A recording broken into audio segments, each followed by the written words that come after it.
Very first Not ban today. as well, yeah. It's pretty safe as the first ban. It's just like, well, we don't want to play against you already, Kuban. We've seen what it can do in the expansion tournament. We've seen what it can do throughout the round robin. Taking that one away. Annie is an interesting ban. Will be thrown against Hiva. Yeah. All I've really seen of Annie, at least in the Challenger Series, is Annie getting caught and dying a lot. In the rest of the regions, of course, she's been super strong. Got the engage, of course, is great. Just in the Challenger Series, seems to be that bad charm. I mean, she's started to drop back in the amount of time she's picked so often. A lot of teams are dropping them in favor of, you know, either be it the Threshes, you know, the sustained supports. We've seen the resurgence of Nami, a lot of Leona. There's so much diversity in that bottom lane role. Annie's still there, but not picked as much as possible. So it's a little strange that they'd take it away from Hiva. Well, we have flashed out the rest of the bans, which will be Swajani, Rumble, Zed, and Nidalee, aimed at that Gilius, of course. I mean, Gilius has had some great games with Nidalee, and Morgana will be first picked by gamers too. So they have that nice flex, the ultimate flex. Could be top, could be bot, could be mid. Yeah, this is basically what Unicorns of Love did in, I think it was games 2 through 4, for, or games 2 and 3. For their semi-final game against Gambit. It was eventually banned out in game number 4. It's a European strength. Here is this flexing Morgana, not seen too much over in the likes of LCK and a couple of the other regions as well. So it works for gamers too because they can either put Smitty J on it or put it over to Hiva. Some teams are even running it in the mid lane, so there's a lot of versatility from this pick. I don't really feel it's a Smitty J champion, but yeah, we could see it in Hiva. Of course, it was picked in the Unicorns of Love comp because Hitler-Sang is a god with Morgana. He's just landing bindings, winning that lane that he really shouldn't have done. Really impressive. But we do have our first 2 picks here from Reason Gaming. It will be the Ahri, it will be the Gragas, and they are sitting firmly in that Gragas camp. Well, Shojani's also been banned as well. That leaves Rek'Sai open, ban out the Nidalee. Interesting to see where Gilius will go from here.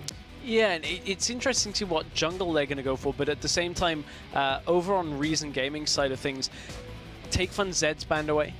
What's the next strongest champion for him? Probably Ahri, so they picked that up, and the jungle Gragas is very likely, and that's 2 fast lock-ins from gamers too. It is the Kog'Maw, it is the Lulu, so they are looking towards a Juggernaut composition here. They have the 2 shields already.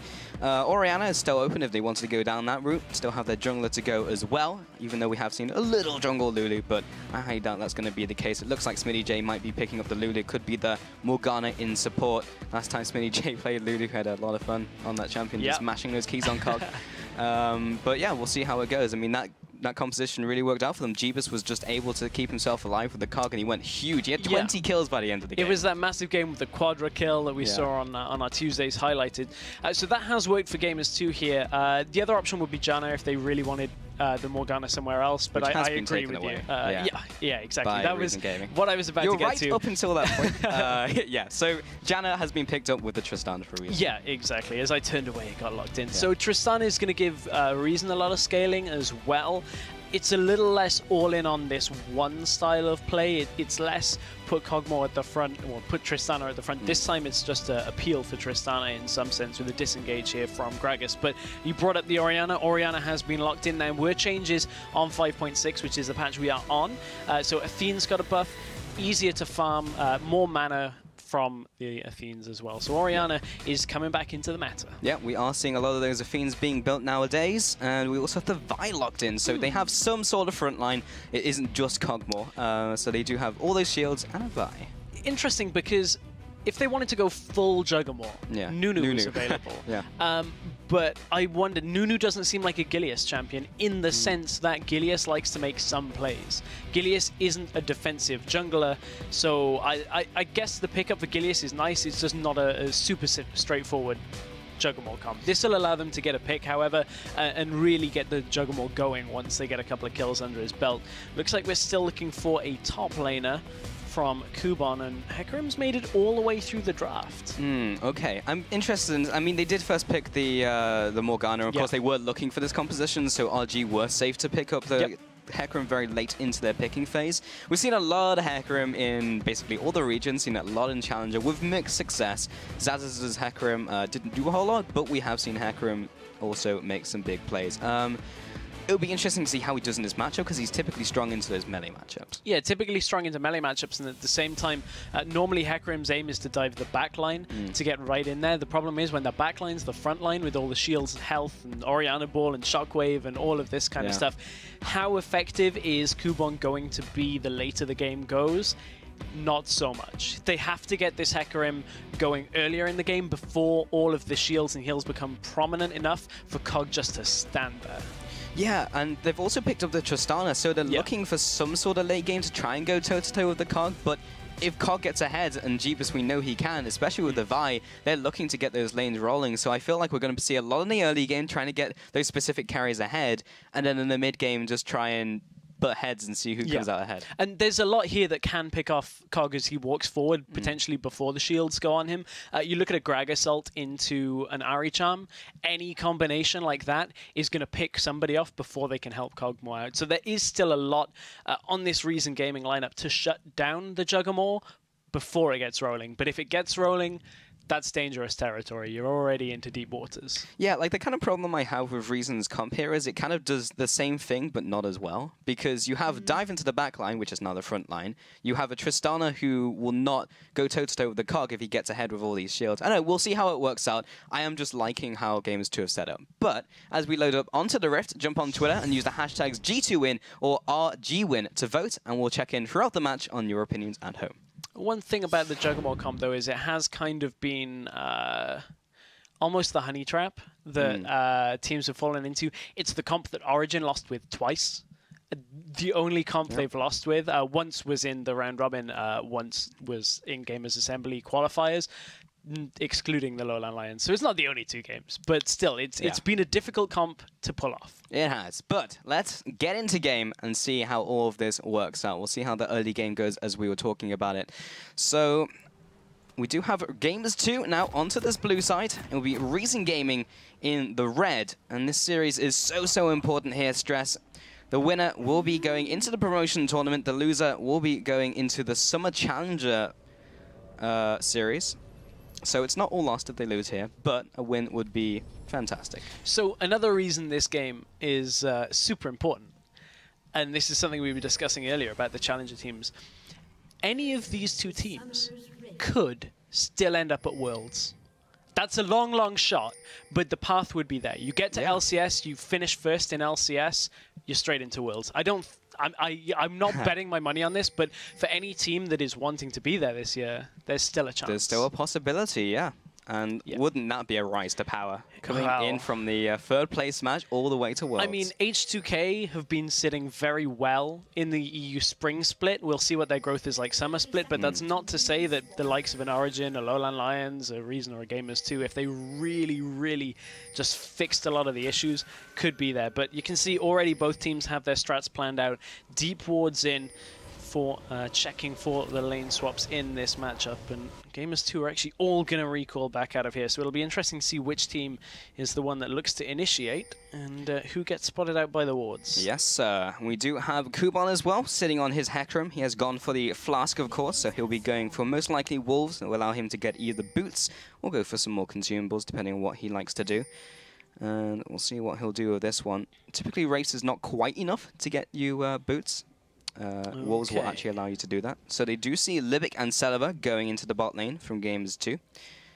And Reason Gaming will be seeing Jeebus and Hiva going into the top jungle. So neither team is going to end up in the 2v2 here at all. So it's going to be those 2 versus 1. So I guess Kuban's going to recall, get the cloth armor then this time, not the boots. Maybe just the extra pots in the ward.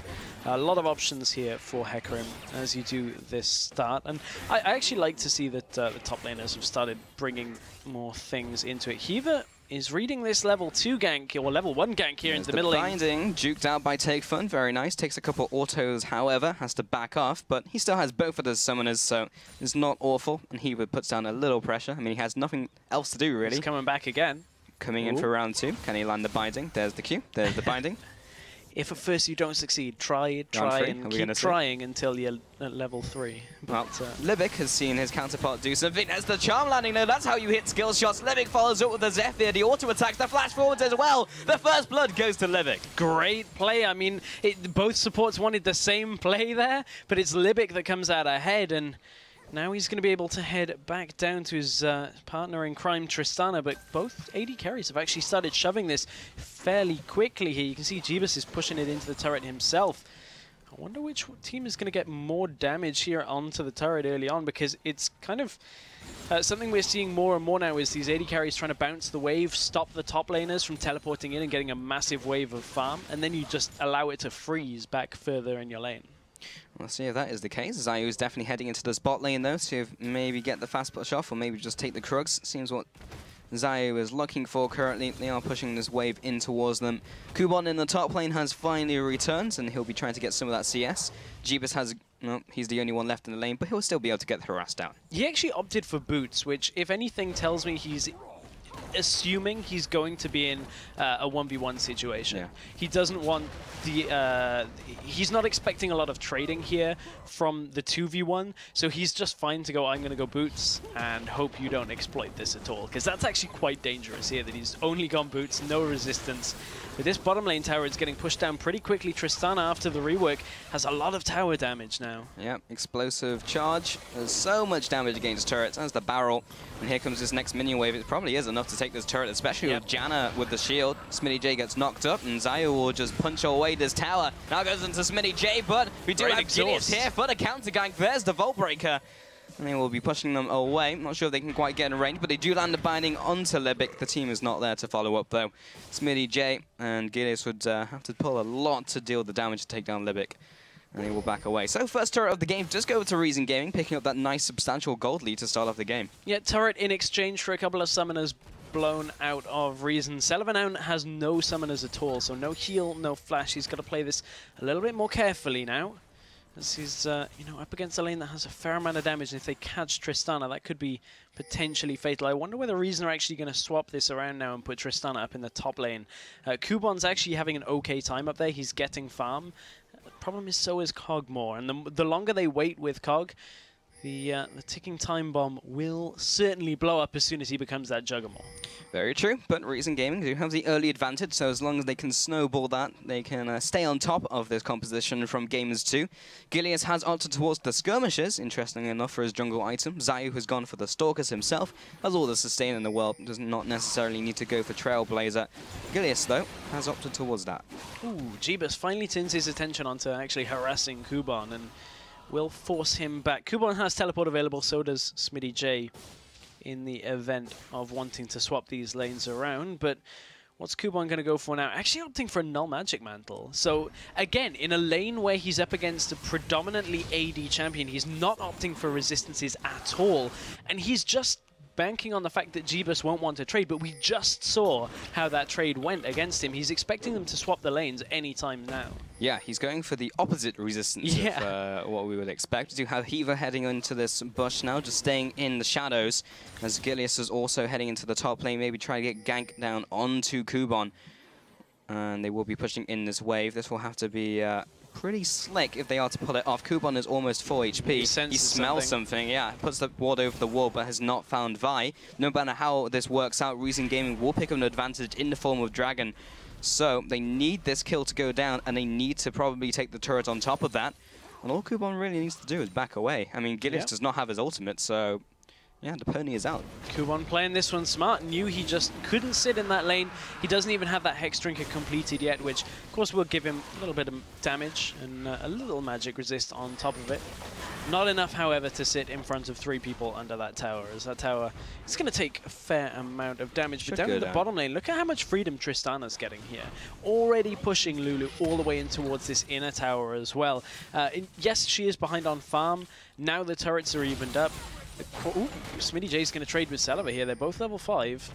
But can't risk Celiva stacking up that bomb there on Lulu. It does far too much damage once you have those 4 stacks on it. Yeah, what a lot of people forget is if you do get max stacks and you jump on them with a rocket jump, and it doubles the whole amount of damage, which is quite a lot, it turns out, in the early game. Typically, though, she never actually gets to do that, so she's actually a fairly weak laner. But we do have Kubon, or rather, Take Fun and Iker in the mid lane. Have not really talked too much about them, as everything has been revolving around them in top and bot. But they are equal CS, and not too much has gone down just yet. But we'll see where Iker goes with his item build. Talked about the Athenes earlier. Top lane is still being pushed in by Reason Gaming. Gilius and Heaver are rotating in from the bot side. See if they can push them away from this turret. Kubon does have his ultimate. The other two, however, are fairly low in terms of levels. There's a Gillilant, and Smitty J does enough to shove him away from the turret, so job done for now. So there's the swap around of the lanes that we were expecting just a minute. Ooh, Shockwave in the mid lane, Charm hit too. Comes out, Ignite also comes down, but I mean, Ica doesn't have any mana to follow up, so I guess it's just a warning shot. It's like, hey, get ignited. And Take Fun had his ultimate available, so and Flash and Ignite, so that's not a fight that Ica really would have wanted in that situation, but Jeebus against Celiva right now. Celiva has to be careful. Sheen already finished on Jeebus. He's on the way to that Infinity Edge, the Triforce Spike, which is going to hit before Celiva's Infinity Edge here. So Celiva needs to be careful in this lane. He really cannot risk taking damage from those ultimates coming out of Jeebus if he can follow up as well. The other thing is, I see both of these junglers as fairly similar in their playstyles in that they're pretty early game. They like to get an advantage in the jungle. Yeah. If possible, trade against your opponent. Zayu just likes to be in the enemy jungle, but he's playing Gragas this time. Gilius did go for the Vi for early game pressure. We were talking about that in Champion Select. But so far, hasn't done a whole lot with it. Just kind of gone top and kind of played around the lane swaps rather than looking for ganks. He's about to do something because he's just hit 6 as well off his red buff. If he doesn't sort of head to the bottom lane and just ult in and pick up a kill for Kog'Maw here, it will be a big waste of somewhat of a spike here in Vi's utility here. Libic's even out on his own. He wards over the wall to make sure Gilius doesn't come in through that line, which is actually just enough to save him for now, but Gilius is going to be making plays within the next minute or so. Yeah, bot lane will be hard to make those plays, though, as Rocket Jump, Buster Shot, and Monsoon, which will be coming very shortly, plus the Summoner spells, is fairly difficult to get through. You might be able to burn a couple of those. Mid lane here might have better chances, especially with the Shockwave, but Ignite's still down for Ica. Depends where he wants to use it, but these lanes are not looking great and not really ripe for ganking currently. Oh, looking at this mid lane, Ica has to respect the damage from Take Fun right now. He's sitting on a needlessly large rod there, and Ica has pieces of the Athene's Unholy Grail. So Take Fun, one charm landing onto Ica if their 1 versus 1 is enough, pretty much to give Take Fun a free trade in that lane, and Ica does not want to give that over to him, but it looks like they're going to back away for blue buff between when he manages to get the Athene's Unholy Grail and that blue buff. Ica can just sit in the middle of the wave, Q out, E back in. Yeah. So far both these teams have played fairly conservatively, which is, well, not entirely not to be expected. This is a game where there is a lot on the line. Reason Gaming are typically a team who will take it to mid-game and look towards the late game, especially with these compositions. The AD carries are predominantly looking at that late game, and we'll see what they do with it. We do have Smitty J coming now into the river, fighting over the crab. Zayu, however, has the smite, but chooses not to go for it, so let's just be Smitty J's. The problem with Tristana being behind in farm on Kog'Maw at this point in the game from the lane swap is the fact that you're always going to be chasing the power spikes of the Kog'Maw. And especially when you're running Juggernaut, you have different power spikes to a standard Kog'Maw was, because you're also getting the shielding spikes that your mid laner, your support are all giving you as well when they hit big items. So Jeebus will hit his Triforce before the Infinity Edge is completed. Then you'll get kind of a mid lane shield spike with the second item in comparison to Tristana getting her attack speed as well. So Jeebus, in theory, should stay ahead of Celiva for so long in this game that G2 should never fall behind. That is the theory. Take Fun might have something to say about it, though, being able to assassinate him with the Ahri. However, he did get dropped very low and has burnt all his summoners, so that won't be happening anytime soon. Celiva gets harassed quite a lot with the Voidoo's. The Paul actually chooses to stand in front of it as well, and does get hit by the living artillery. Jeebus is already getting to the point where he's fairly strong. He'll be hitting that Triforce spike fairly soon, as you mentioned. Mid lane as well, Ica did get the better of Take Fun just in that small trade there. He has now gone for the Athenes, as expected. Do you see those mid laners now coming back? Gilius still has his ultimate, hasn't used it yet. He's had it for a whole level now. And top lane, Smitty J is ever so slightly ahead of Kubon, but nothing to write home about. He's looking towards the Morellonomicon, though. And Kubon on the other side of things has got his home guard boots as well with those Mercury Treads, so look for those teleport plays when these team fights kick off. Dragon is coming up. That should be the next point of contention for both of these teams. You have to feel like if G2 can hit that Triforce spike before, they would be in good stead, but they're actually a good few hundred gold off. It's 900 gold on Jeebus right now.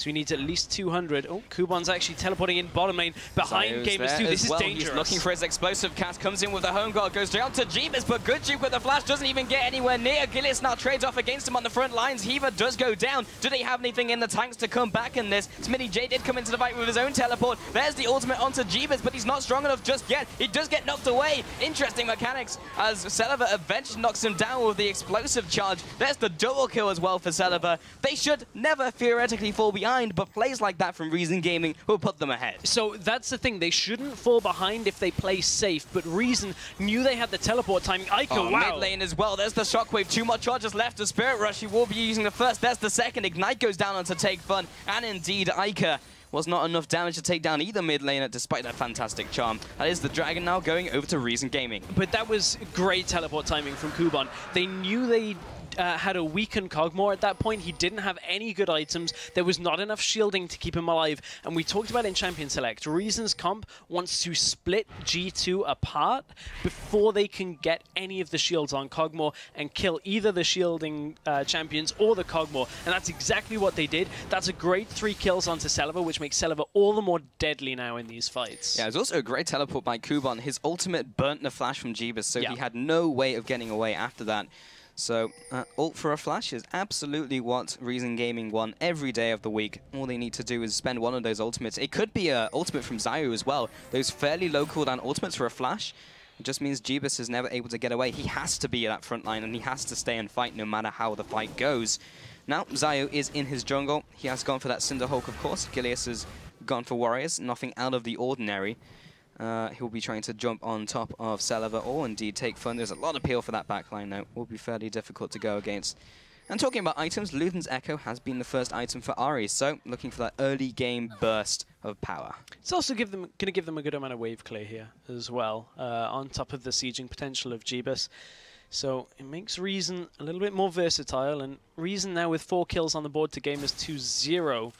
G2 have a small window in which they can be behind before their comp really faces a lot of problems. You're looking at about the 2 to 3k gold mark at around 20 minutes. If you're further behind that, it's a bit of a problem, but we'll have to see how this game goes. Yeah, and you guys at home definitely think that G2 have the advantage, 59% to 41%. But that has certainly decreased. I mean, it usually was typically more for Gamers too, but their performances over the last couple of weeks has put a seed of doubt into people's minds. Yeah, quite a large seed of doubt. It's starting to grow as well. The problem that Gamers2 also have in this game is they haven't secured the first 2 dragons. And that's the other important part of a later game scaling comp like Juggermore, is you get to 5 dragons and you just roll over the enemy because that's your comp spike and your 5th dragon. Reason, on the other hand, they like going late game. They've got 2 dragons already and they're ahead with a Tristana. That makes for a very tough late game for Gamers2 now. They've got to be very careful that they don't drop too many more kills, otherwise Reason are just going to run away with this. Yeah, they are poised to potentially take this game. Gamers2, though, are responding, keeping up the vision control. There has been a decent amount this game, especially with, well, Dragon isn't on the horizon, but they are keeping it up regardless. Jeebus trying to get the harass down onto Celiva. He is now 3-0. He's in pretty good shape, already has his own Infinity Edge, so he's trying to match those power spikes from Jeebus. And in the mid lane here, as Libic just carries on warding, do have Zayu heading into the top lane, trying to get something done, has been warded up. Kuban does get turned into a snowman briefly, follows up with the damage from Rampage, does not choose to dive the tower. Smitty J has his ultimate, it won't be enough to keep him alive from all this damage. There's a Spirit Rush, there is the charm, there's the Orb of Deception, and Kuban as well for good measure. That is a very dead Lulu. The reason they're playing around this Hecarim pick so well right now, and it's the problem that when we watched Maus play it, they weren't really doing anything with the Hecarim. He wasn't getting the right engagements, and they weren't playing around Hecarim's power either. But Reason are doing a good job of getting kills across the map with this Hecarim when they're able to. They do, however, drop a tower on the bottom side. It's traded top side to the one they weakened earlier, and 5-0 right now for Reason Gaming. Yeah, they are taking a strong hold over this game. However, in terms of the tower objectives, Gamers2 are always able to take something, while Reason Gaming are doing the same to them. Take Fun now seeding the middle lane, trying to get a charm off. A single charm right now with the amount of damage behind it with Zayu and Kuban. typically means a dead person if it lands. Now, Reason are going to have to throw a lot of this middle tower unless they can get a pick. With a pick, it becomes very easy, but with Orianna standing in front of that tower, just wave clearing, there's not too many ways you can brute force that. So G2 have to ward up exactly as Gilius is doing. The part that he hasn't done here, though, is de-ward the catwalks and the bushes around this middle lane. That's the other half of this, because a straight Ahri charm into a warded area could be enough to blow somebody up and take the turret. G2 have to play this safe. Yeah, they have so much picking potential from Reason Gaming. Oh, there's the charm. There's the Orb of Deception and the Luden's Echo. Takes Ica to 55% around that mark. It's enough already that G2 now have to show Heaver and shove the lane so that Ica can look to back. Because he's in killing range Yeah, now. exactly. One more charm plus the ultimate would have been enough. This is now good de-warding out of G2. Reason, they've sent Tristana bottom lane and Hecarim up to the top lane, so they know there's no immediate pressure, so they can clear these wards. Nevertheless, G2 are trying to hold on. Ooh, that was a close charm there. It is. Jeebus, though, with the follow-up. Yeah, he's very fast with the shield, the help picks, and the whimsy, plus the extra movement speed he'll be getting from Ica makes him a difficult threat for sure. Plus, they won't be able to see him, as Black Shield was also a thing. Dragon is now 40 seconds away. Vision is being fought for by both teams. Pink Ward taken out in the mid lane, Pink Ward taken around in this tri-bush as well from Reason Gaming. And this is good Dragon setup by Reason. Big wave shoved in the bottom. Big wave shoved in at the top. They know they have teleport available, as does Smitty J.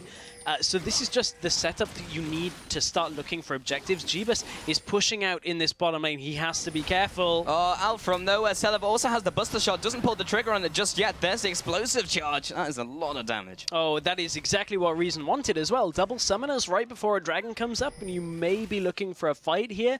First of all, Jeebus has to get to the fight. Second of all, he cannot miss position now in this fight at all. So Reason should, in theory, get this one fairly uncontested. As we said, Hecarim can teleport in. He's already recalled for that home guard buff should he want it. And there aren't exactly too many wards around for Reason that are on the flank of Gamers 2. So that is one benefit for Gamers 2 here. They've de-warded any entry pass for Hecarim. This is just really well thought out by Reason Gaming. They've identified the Achilles heel of Gamers 2's comp, which is the Cogball. If he can't escape, then you have basically nothing. And they're exploiting it every single time they go for an objective. You saw before when they're able to take it away, and just then when they used even Celever and Libic to take away both summoners. Deja vu. I feel like we've just seen this. However, this time, Jeebus doesn't have his summoners, and that means he's dead. Yeah. I mean, I'd love to throw down a little bit more analysis. The fact of the matter is, it's the same play all over again. Yeah. And that's just Reason Gaming knowing exactly where they can exploit G2. We said in Champion Select, if you shut the Cogmore down before he's able to get to the point where he's tanky from all the shields, they'll never get to the Juggernaut comp. You'll never get to the end goal. Yeah, that is a serious issue, which they have to fix basically immediately if they want their comp to work. Because it doesn't matter how fed that Cog is, he can be 20-0 like he was last time. But if he gets caught, if he burns both of the summoners, then Reason Gaming will jump on top of you with Ahri, Hecarim, and Celever will detonate you. The fact of the matter is, this game is going towards the late game regardless. Yeah. This game will be decided on late game decision-making. And so far, Reason's decision-making has been better. That's not to say they've won this game already. Neither team has this in the bag because how both of these compositions are. Just in the fact that, as you said, late game team fights will win. But G2 haven't really picked up anything in this game so far. And that's a big problem. No dragons, no kills. Only 2 towers from the tower pushing game. It's like we said in pre-game stress, Reason Gaming's decision-making when it gets to mid and late game just seems to be superior to, I would say, pretty much every single team that is still in the playoffs. You take a look at Origin, we've talked about how they are carries, they are not decision-makers. Gamers 2 as well, right now, you can even see it in action right now. They are just outthinking them. So Reason Gaming, they really have that strength, and it is difficult to play around if you do not also go toe-to-toe with that ability from Reason Gaming. G2, however, have one good point to this current moment in the game. Now that Jeebus is past level 11, they have that big spike from the second rank ultimate from Cogmore. So if they can use that to siege, that'll be a very effective way of pushing Reason in. You can see Ica has a lot of damage as well. They could Take Fun. He goes down. That is a lot of damage in a very short amount of time. This pick will allow them to get the middle turret. Yeah, G2 knew that was their time to group. They had the items the level spike as well. But Celeber, meanwhile, is taking an inner turret, so already Reason have the benefit so far, but this turret's going to die very quickly. It will. How much can they get off this 1-3-1 push? Well, Kuban is in base. They take the middle turret as well. Fantastic. Kuban does have his teleport, though, and indeed home guards. He's waiting for it. He's hovering on the fountain, just in case they want to pull the trigger. Meanwhile, in the bottom lane, Celeber is still pushing. And the teleport came he's through. He's going to take the inhibitor turret, and Smitty J, they do go for this fight in the mid lane. Zayu, he will go down, but all they're trying to do is delay the recalls, because there's nothing Lulu can do to stop Celeber. He might just take an inhib here. They need to close in behind him. He now chooses to back off as he clears out the minion wave. He still has all his summoners. He has all the ways to get out of this. He'll turn around onto Smitty J. He can just burst him down. There's the knock-up. The follow-through as well. Looking for the last auto attack. Should be able to get it. Buster shots him down. Now he has to face the wrath of the Cogmore. He'll chase him over the wall. There's the follow-up with the ultimate, and Gilius should be able to punch him to death. A great ultimate by Libic. Doesn't actually knock them away, though. Only heals him for a little bit. There's the ultimate coming in. Gilius finally takes him out of the excessive force, but they got so much from that. They were just chasing that goose all the way around their jungle, and Take Fun will just take your mid lane. Celeber got so much from that push, so that all started with 2 towers apiece on the scoreboard. So what happened was Gamers2 take 2 turrets in the middle lane. Celeber takes bottom lane 2 turrets, and now Reason get the outer turret as well. Reason come out ahead on the turret game. Gamers2 got a good few kills in that trade as well, so that'll help them with their itemization.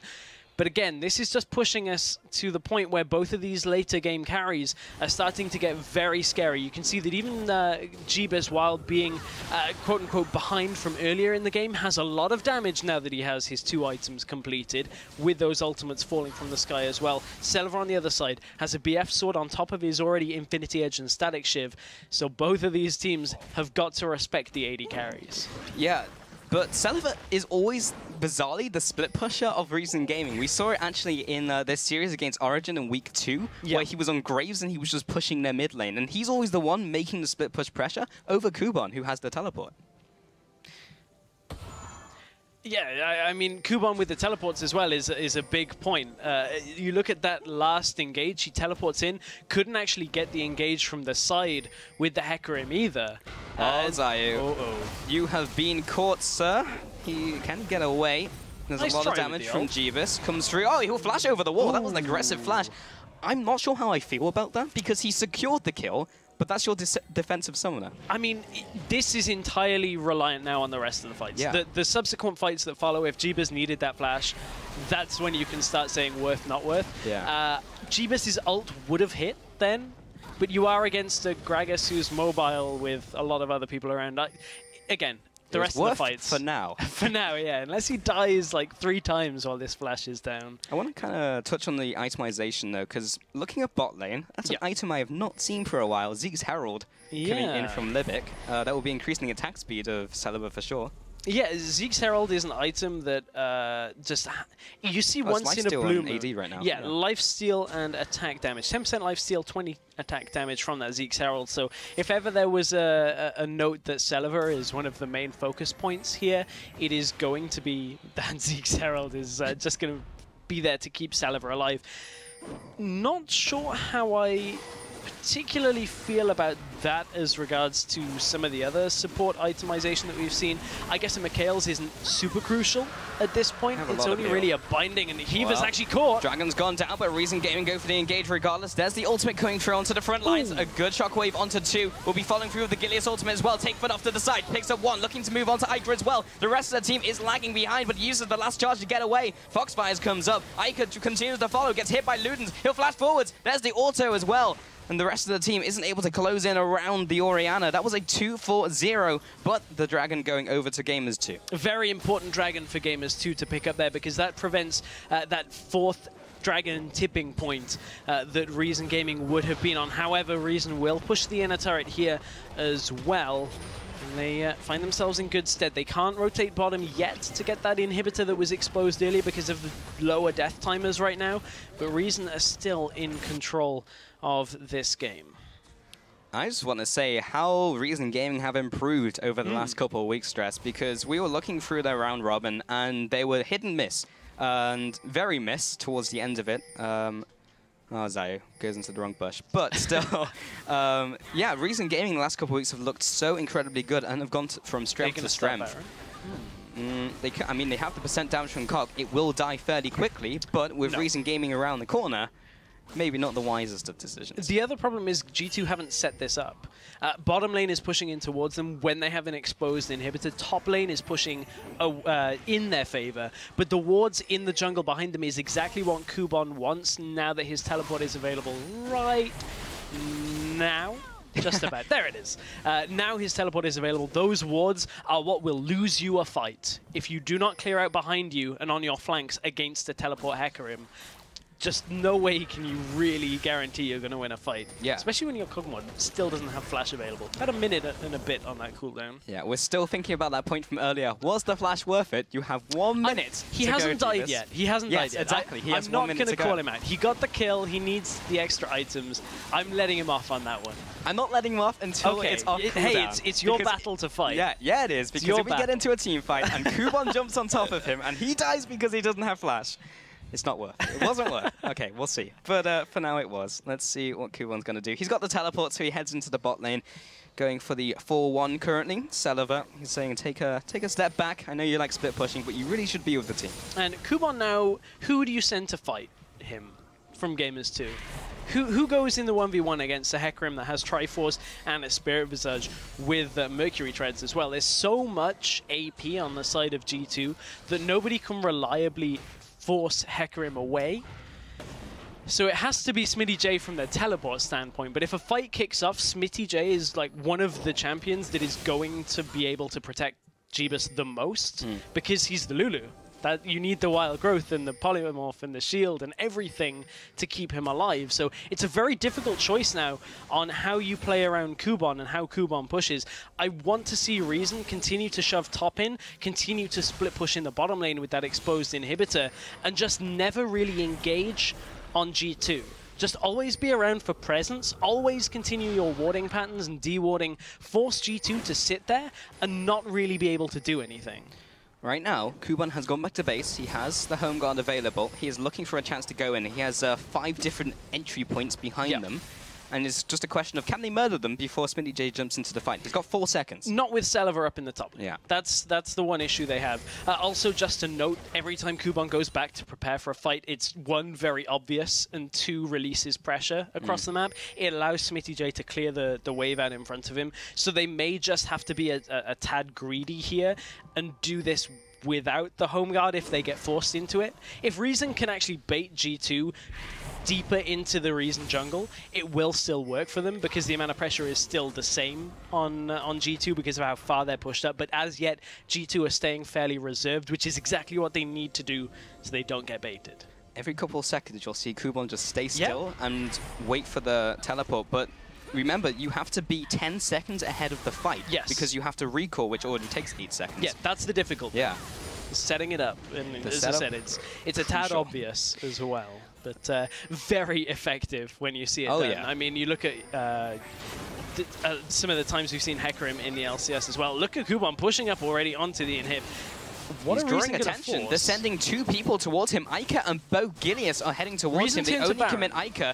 He's still going for that inhib. As long as they can take him down. Oh, Take Fun taking so much damage in from Jeebus. He will get exhausted trying to get on top of him. But this is a 4v4. There's the jump. He will get the smash down. Oh, and Take Fun blows him up. Also, Celiver over the wall. No one can get near him. That's a 7-1 Tristana deleting your team. Take Fun as well tries to get into this fight. Gilius now jumping away. The ultimate has to be used on top of their jungler, and meanwhile they've just left the horse in the bot lane to take the inhib. Great all-in bait by Reason Gaming. They're like, we're starting Baron because we have to show that we're doing it, so you actually come to us. We can't just stand around, there's too many wards here, and G2 had secured the crab vision as well, so Reason had to say, we're doing this. Here comes the teleport in from the base, so this is Kubon about to go huge if they can get into this fight. Looks like they don't want it. They want to take Baron instead, which I think is a very smart choice right now. Yeah, they're still pressuring though. Gamers 2 are on the doorstep. Gilius jumps in, tries to get the smite down. There's an ultimate only onto Celiver, but he might be the person they need to kill. There's the rocket jump. There's the reset as well. Jumps back into the fight. Smitty J is out of mana. You have nothing to do. He does get shielded though, but will he pop? No. He has his he has shield. Ooh, Zayu dropping low. Calculated. So that was a good force situation out of Reason Gaming. They didn't want to be kind of standing around not doing a lot for a while. Kuban was getting good work done in the bottom lane.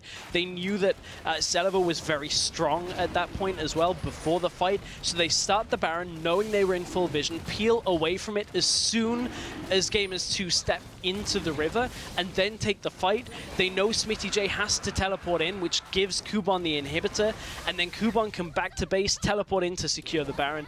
Good calculated play out of Reason Gaming.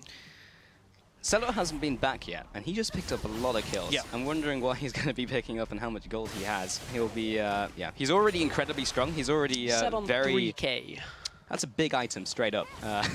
Yeah, and he's already ahead of Jeebus, and there's a Last Whisper. So he's currently sitting on 4 items compared to 2.5 from Jeebus.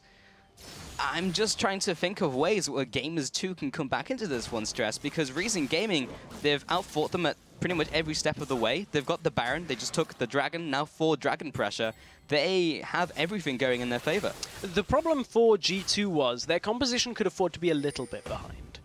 But against the Tristani, you fall this far behind, especially after Cog had the better lane swap phase. We were kind of expecting Cog to stay ahead, but it was that bottom lane fight that gave Celaver 3 kills that just made Celaver far too difficult for G2 actually to handle.